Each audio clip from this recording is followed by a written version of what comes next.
And greetings, friends. Today I want to talk to you about the story of Cain and Abel. Many critics of the Bible say, well, if God follows his own law, how come he didn't slay Cain after he killed his brother Abel? Because the Bible plainly says, the law plainly says, an eye for an eye, a tooth for a tooth, life for life. And that in Exodus, the 21st chapter, verse 12, God plainly says that a man who sheds another man's blood shall surely be put to death. Why didn't God put Cain to death here in Genesis, the 4th chapter? Is God a hypocrite? Doesn't God follow his own law? Well, when you look at what actually happened, you will find that God actually fulfills and executes his law to the letter.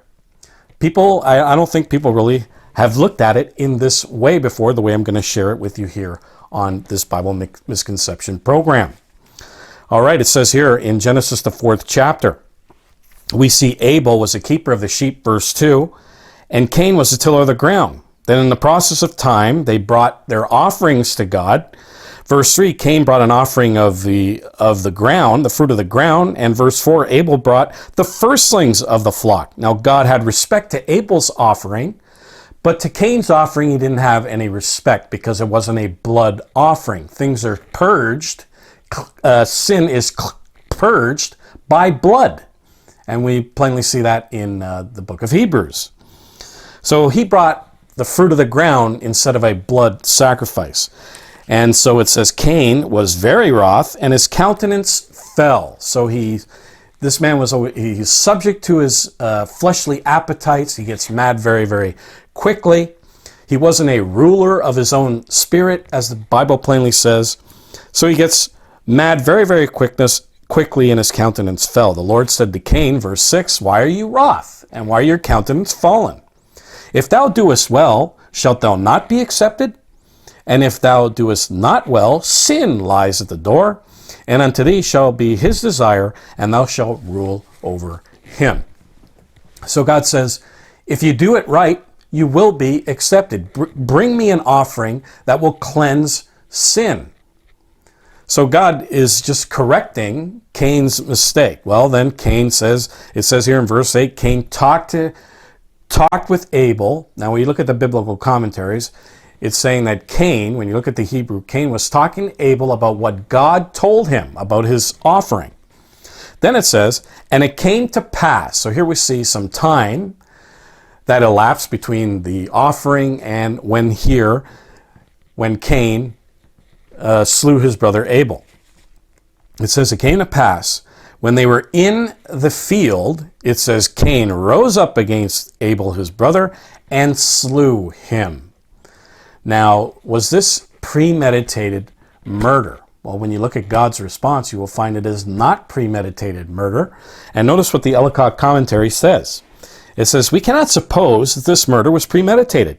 Cain did not even know what a human death was. Premeditated murder was not fully developed in the human psyche yet. This was not premeditated murder. And when we understand God's response, we see that it was not premeditated murder. It was actually manslaughter. Nowhere does it say, when you look at other places in the Bible, when it comes to murder, it says that when a person murders somebody else, it says he is lying in wait for him and then murders that person. That is premeditated murder. Nowhere does it say here that Cain was lying in wait for Abel. It just says that Cain rose up against Abel his brother and slew him. What happened? Well, here's the key. It says that they were in the field. Now, the Ellicott commentary says back in ancient times that the wandering shepherds with their flocks would go into people's fields, and there was always a fight between the tiller of the ground and the shepherd of the flocks. And so it says possibly Cain's flocks trespassed on Cain's land, and then his envy stirred up at the sight of his brother's affluence. A quarrel ensued, and Cain, in his fierce anger, to fits of which he was liable. You can read that in Genesis 4, verse 5. We just read that. Tried to enforce his mastery by blows, and before he well knew before he knew what he was doing, he had shed his brother's blood and stood in terror before the first human corpse. This was not premeditated murder. This was manslaughter. And when you look at the Bible, you look at the laws of the Bible, Exodus 21:13 is one example. God says that if manslaughter happens, an accidental death, well, then you will appoint a place for that person to flee, and he will live out his days in a city of refuge. And when we understand that in the laws of God, then we can understand these scriptures, where notice God's reaction. In Genesis 4, verse 9. It says, the Lord said unto Cain, where is Abel your brother? And he says, I know not. Am I my brother's keeper? And God says, what have you done? Because God knows the hearts and minds of people. What have you done? He says, the voice of thy brother's blood cries unto me from the ground. That's a symbol of vengeance. We see this in Revelation, the 6th chapter. It is a symbol of vengeance. The voice of your brother's blood cries to me from the ground. Then God says, you're cursed from the earth. You're no longer going to till the ground, verse 12, but a fugitive and a vagabond thou shalt be in the earth. When you look at those two Hebrew words of fugitive and vagabond, it means that he is going to be segregated. He's going to flee into a place of exile and be segregated from the rest of mankind. And it also says here in verse 14, from thy face shall I be hid, Cain said. So no longer will he be in the presence of God to offer sacrifice for his sins and receive God's mercy. So he's away from mankind. He's away from Almighty God in his presence. And then it says, and it shall come to pass that everyone that findeth me, Cain says, shall slay me. So not just Abel's blood was crying for vengeance, but Adam. His brothers and sisters were crying for vengeance because he killed Abel. And God says that he is going to be segregated. He's going to be sent into a place of exile. Why? Because it was an accidental murder. It was manslaughter. It was not premeditated. If it was premeditated, God said, would have said, put him to death. But instead, God sent him into the land of Nod, sequestered, segregated from the rest of mankind, separated from God to live out the rest of his days. And God plainly says that if there's an accidental killing, you will send a person into a city of refuge where he will live out his days. God says this. Cain actually says this in verse 13, my punishment is greater than I can bear. Think of it being segregated from everybody and everything, and from God himself. He says, my punishment is greater than I can bear. Now notice what Cain says here. He says, everyone that findeth me shall slay me. People are crying out for vengeance, personal vengeance. And of course, personal vengeance is not allowed in the law of God. As it says here in Leviticus, the 19th chapter, verse 18, thou shalt not avenge nor bear any grudge against the children of your people. And you can also read that in Romans, the 12th chapter, verse 19. God says, avenge not yourselves. And that in Romans, the 13th chapter, verses 1 through 4, it says that only the government can put people to death, that there's a fair trial, and then if the trial proves that the person actually committed premeditated murder, you will put that person to death. But there has to be a free trial. God says there has to be justice. And God is upholding justice right here, where he is segregating Cain because it was an accidental death. He was segregating Cain, putting him into a place of exile, even though people were screaming for vengeance. God is upholding justice. And personal vengeance is not justice. God says, avenge not yourselves. Vigilantism, when you look at it, undermines the legal system and the rule of law. There is no due process. There's always an escalation of violence. There's always bias. Public safety is at risk. So vigilantism is not allowed in God's law. And of course, that vigilantism is just not justice. And if you want to know what would happen to a society if there was vigilantism, watch the movie The Purge. And you'll see that's what would become of society if you allow vigilantism to rule in a nation. And so it's not justice. Vigilantism is not justice, and God here is upholding justice.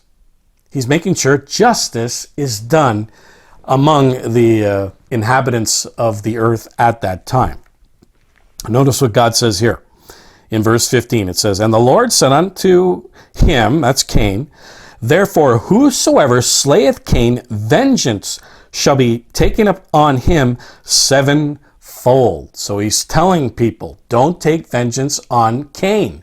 Personal vengeance is against my law. It is not justice. What I'm doing, sending him into a place of exile, is what justice is. This is what you are supposed to do when it comes to accidental death. Send people into a place of exile where they live out the rest of their days, segregated from the rest of mankind. That's what God is saying. And when you look at all the other scriptures put together, you will see this is exactly what God is doing. He is following his own law. Then notice what it says. It says, the Lord set a mark upon Cain, lest any finding him should kill him. Now, what does that mean? What is the mark of Cain? Notice what the Ellicott commentary says. It says here, this rendering suggests an utterly false idea. Cain was not branded or marked in any way. What the Hebrew says is, and Jehovah set, that is appointed unto Cain, a sign, that no one finding him should slay him. The word and context suggests a place appointed to segregate him from the rest of mankind. Notice what the K&D commentary says. The mark which God put upon Cain is not to be regarded as a mark upon his body, as the rabbis suggest, but as a certain sign which protected him from vengeance. So what is that sign?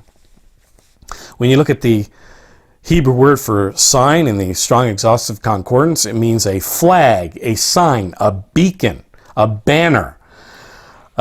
Some say it's a boundary marker that God set up to segregate Cain and his descendants from the rest of mankind. And that is the land of Nod. That is his place of exile. And God set up a boundary marker, a flag, a sign, a beacon, to remind everybody that if you go there, remember that sign, remember that flag, and that'll remind you not to take vengeance on Cain.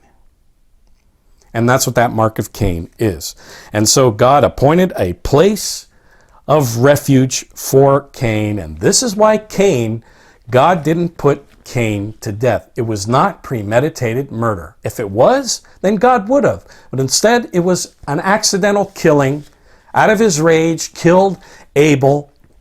Out of his rage, it was an accidental killing. It was manslaughter. And when it comes to manslaughter, God's law says that you will appoint a place for that person to flee, and that's exactly what God did in these scriptures. What you're reading, because the book of Genesis is a book of origins, what you're reading is the origin of the cities of refuge. That's what you're reading in the Bible. Now, if you want to know more, and I go into great detail on this, I urge you to download our free article on this subject. The link is in the video description below, and you can read it for yourself, and I give you all the scriptures in great detail to show you that God was actually following his law, not breaking his law.